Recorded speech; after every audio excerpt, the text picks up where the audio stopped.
চাওক অসম ক্ৰিকেট সন্থাই 2019 চনৰ পৰা এটা এনুৱেল এৱাৰ্ডৰ প্ৰচেষ্টা আৰম্ভ কৰিছিলে আৰু প্ৰত্যেক বছৰে সেইটো দিছে যাতে ইয়াৰ খেলুৱৈসকলে উৎসাহিত লৈ তেওঁলোকে কামত খেলত যাতে মনোনিৱেশ কৰিব পাৰে, কোনো ধৰণৰ আৰ্থিক সংকটত ভুগিব নালাগে, তাৰ কাৰণে এই প্ৰচেষ্টাটো আৰম্ভ কৰিছে অসম ক্ৰিকেট সন্থাই।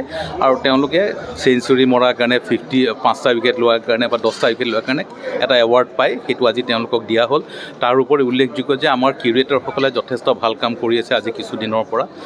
এইবাৰ IPLতে বৰষুণৰ মাজতো তেওঁলোকে 3খন খেলে সুকলমে চলাই নিয়াত সহায় কৰিলে, তেওঁলোকৰ প্ৰচেষ্টাত খুব প্ৰফেচনেলিজিম তেওঁলোকে প্ৰদৰ্শন কৰিছে। আৰু লগতে ইয়াতে টেষ্ট মেটছো হৈ গ'ল যোৱা বছৰ ছেপ্টেম্বৰ মাহত।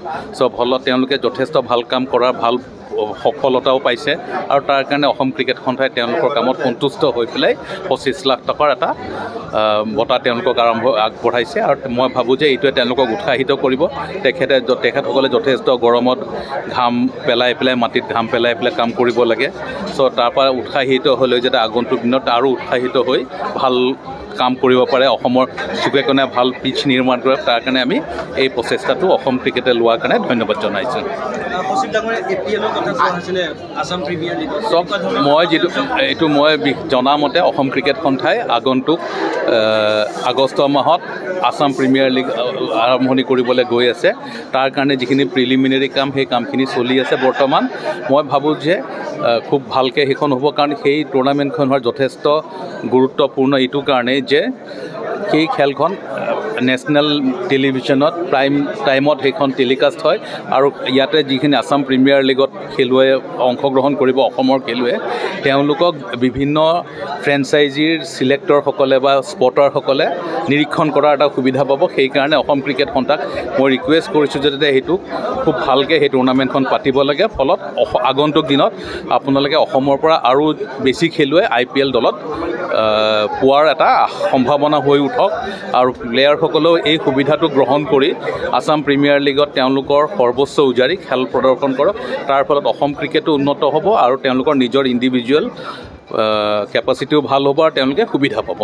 IPLৰ বাকী থকা মেটছখিনিক লৈ কেনে এটা চৰ্চা চলিছে যে আচলতে প্ৰপ'জেল এটা দিছিলে যে বাকী থকা মেটছখিনি দৰ্শক চাওক, এইটো কোনোবা এগৰাকী ব্যক্তিয়ে চেণ্ট্ৰেল গভৰ্ণমেণ্টলৈ লিখিছে, ইয়াৰ ওপৰত আমাৰ ক'বলগীয়া একো নাই। মই আপোনালোকক এইটোৱে ক'লোঁ যে 20 তাৰিখৰ পৰা প্লে অফ যিকেইখন খেল হ'ব সেই 4খন খেল BCCI আণ্ডাৰত হ'ব আৰু সেই 20 তাৰিখৰ পৰা অৰ্থাৎ পৰহিৰ পৰা আমি অনলাইন টিকেট চেল আৰম্ভ কৰি দিম। কাইলৈ যিহেতু গুৱাহাটীত টিম চিলেকশ্যনত চাওক, আপুনি খবৰ পাইছে যে কাইলৈ চিলেকশ্যনৰ মিটিংখন গুৱাহাটীত অনুষ্ঠিত হ'ব। গুৱাহাটীত টিম চিলেকশ্যনৰ মিটিংখন শেষ হোৱাৰ পিছত আমি মিডিয়া কোনো প্ৰেছ কনফাৰেঞ্চ নাপাতোঁ, কিন্তু আমি মিডিয়া লিংক এটা দি দিম। আপোনালোকে নিজৰ স্থানৰ পৰাই সেই মিডিয়া লিংকত এণ্ট্ৰি কৰি পেলাই আপোনালোকৰ যে কিবা প্ৰশ্ন থাকে সেই প্ৰশ্নখিনি আমাৰ চিলেক্টৰ্ছ বা ময়ো থাকিম প্ৰেছ এড্ৰেছ কৰিবৰ কাৰণে, তাতে আপোনালোকে সুধিব পাৰিব। কিন্তু অসম ক্ৰিকেট সন্থা বা কোনো স্থানতে আমি প্ৰেছ কনফাৰেঞ্চ পতা নাই।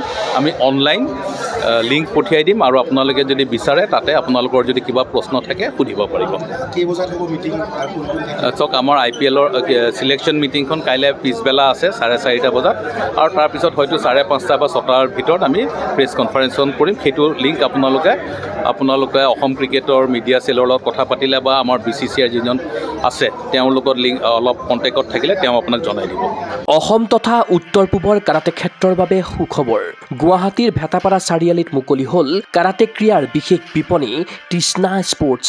কিয়ৰ দ্বাৰা এপ্ৰুভ বিভিন্ন ব্ৰেণ্ডৰ কাৰাটেৰ সামগ্ৰী, কাৰাটেৰ সাজ পোছাক এই বিপণীত উপলব্ধ। খুচুৰা আৰু পাইকাৰী মূল্যত ক্ৰয় কৰিব পাৰিব আপোনাৰ প্ৰয়োজনীয় আৰু মন পচন্দৰ সকলো সামগ্ৰী। কিয় approve model gloves, kicking pad, kit bag, standing kick bag, leg guard, head guard, chest guard, groin guard, rubber puzzle mat, belt ইত্যাদি উন্নতমানৰ কাৰাটেৰ সামগ্ৰী ক্ৰয়ৰ বাবে আহক তৃষ্ণা স্পৰ্টছলৈ। ঠিকনা তৃষ্ণা স্পৰ্টছ, ভেটাপাৰা চাৰিআলি, SB complex, BR road, Guwahati 28। Phone number 7002853483 আৰু 84720500034।